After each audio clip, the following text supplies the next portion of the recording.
Hi guys! For today's video ay tuturuan ko kayo kung paano mag-cash in gamit ang ating GCash from PayPal to GCash. Yung gagawin natin guys ay magta-transfer tayo ng pera galing sa PayPal dito sa ating PayPal. Ika-cash out para mas malinaw.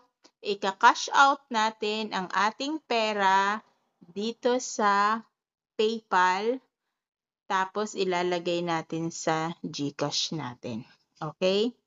So, paano nga ba mag-cash out? Mag-cash in, cash out. So, papaano nga ba mag-cash out ng pera galing sa PayPal? So, yun ang ating topic for today's video. So, ito naman ay isi-share ko lang naman sa inyo, ha? Okay, kung may mga comments man kayo, kung may mga tanong man kayo, kung hindi nyo naintindihan, ay comment na lang po sa baba. So, una natin na gagawin ay pindot natin yung ating GCash. So, ayan nga, napindot na natin yung ating GCash. So, mayroon ditong over-the-counter, local banks, tapos yung ating global banks and partners. So, dahil pupunta tayo sa PayPal, ang pipindutin natin ay global banks. So, ayan ang lumabas ngayon sa ating screen. So, dahil yung ating PayPal ay nandito sa taas, so kung hindi nyo naman nakikita yung PayPal nyo, so scroll up nyo lang yan, hahanapin nyo yan dyan. So, dahil yung ating PayPal ay nandito sa itaas, so pindutin natin yung PayPal natin. So, ngayon ay makikita natin yung ating pera, yung balance natin sa PayPal. So, ilalagay natin dito, kung ilalagay, kakash out mo siya lahat. So, titingnan muna natin yung 10,931.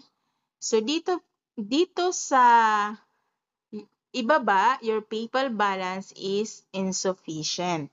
So, makikita nyo dito kung magkano lang yung pwede nyong i-cash out dahil mayroon siyang convenience fee na 109.31.